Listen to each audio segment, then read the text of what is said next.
So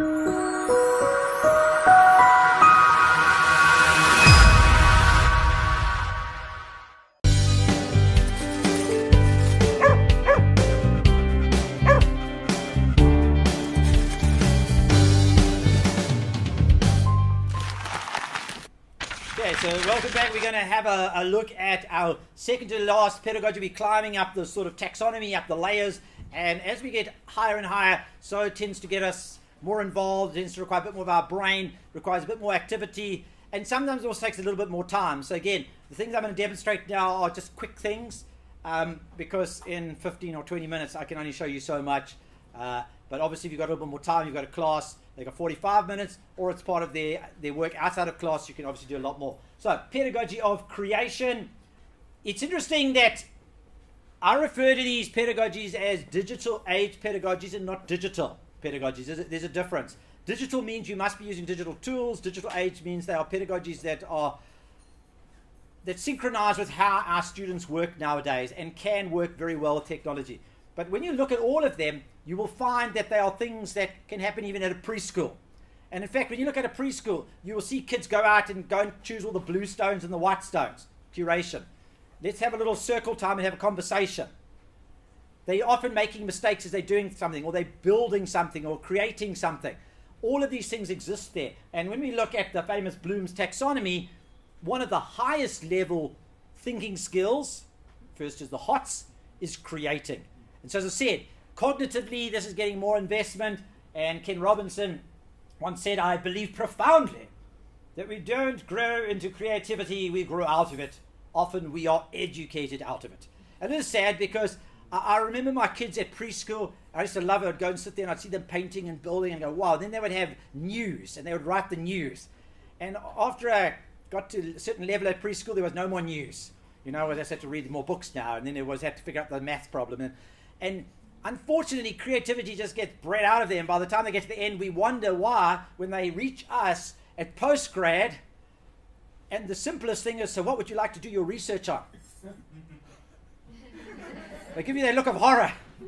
Well, I'm not going to tell you. What would you like? And they just think about all the topics under the sun, and to even begin the process is traumatic for them because their creativity has left. Yes, it's such a powerful and exciting tool. So we want to have a look at the pedagogy of creation. Now, there was a couple of ways I was thinking of doing this, and I keep changing it, and I'll probably change it again. As I say, I'm trying to find something that's quick and easy. So I'm trying to do something that's going to be a little bit active. So what I want you to do, you're going to go to that link that's there, bit.do, all the lowercase, /create-activity. It'll actually bring you through to my website. When you're there, just stop a moment. So when you do get in there, because it's going to have a series of instructions, you're going to follow about 5 or 6 steps through. So just get there, but don't continue once you're there. Obviously, I'll just explain it to you, although it's all explained as well on the website. Right, so very quickly, in terms of creating as a pedagogy, there are so many ways we can do it. We can get people to go out and take a video, and we're actually going to sort of do something similar to that. Infographics are so powerful. Programming, I know it's not your field, but it's such a powerful form of creating. Building virtual worlds, creating simulations, etc. There are so many ways that we can get people to create. Now, I wanted to try and demonstrate something that's really quick. All you're going to require is your cell phone. You will need your cell phone because you need a camera. And your legs because you're going to have to walk. Okay. So, probably should have been a pre-T activity, but I didn't want you to settle down. Okay.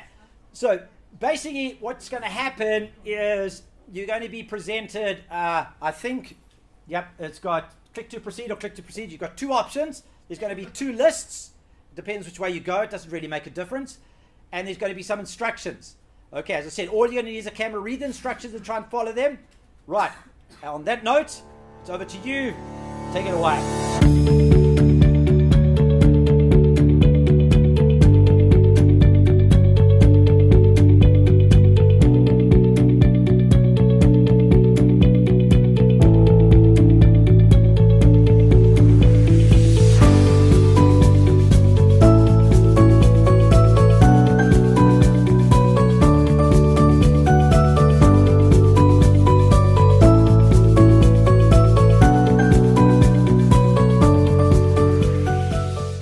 That you took photos of, okay, the list you were taking the photos of, Raise your hand if you got 10 out of 10 for that. Okay, how many got 9 out of 10 for the list they photographed? 8, 7, 6, 5, 4, 3. Okay, so we probably had about a 75, 80% mark there. For the list you didn't photograph, how many got 10? Dummies. 9, 8. There's an 8. Well done. 7. There's always a photographic one. 6, 5, 4, 3. Finding the mean. 2, 1, 0. Come on, own up, Ron. I didn't even bother looking at a kid, but I just skipped past it. I thought someone once said. Essentially what's happening here is two lists. They're both available to you. They sit on the screen. But the one, because we were actively involved in doing something, I never asked you to remember anything. But because you went and started taking photos, in your mind you could actually replay those things and go, oh yeah, I remember what it is. I remember what I was doing. And so what's absolutely fascinating, as I said, I could have split you and just done the same and just left it on there. The half that just stared at it for 3 minutes would have got 3 out of 10. The half that went around taking photos, and neither of the groups were asked to go and remember anything. What's the difference?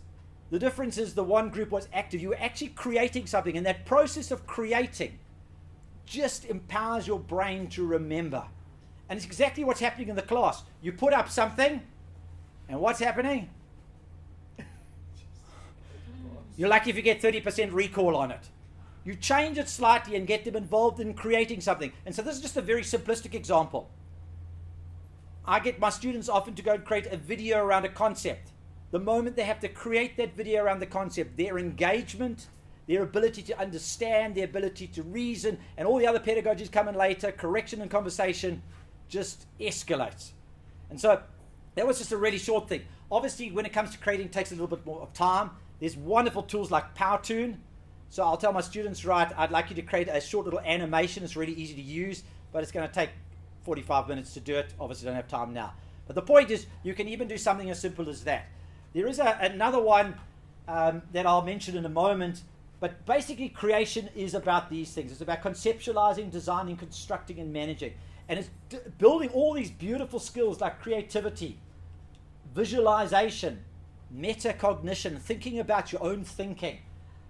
It develops accuracy, persistence as you sit there trying to, and as I said, each of these pedagogies starts to develop more of these millennial age survival skills.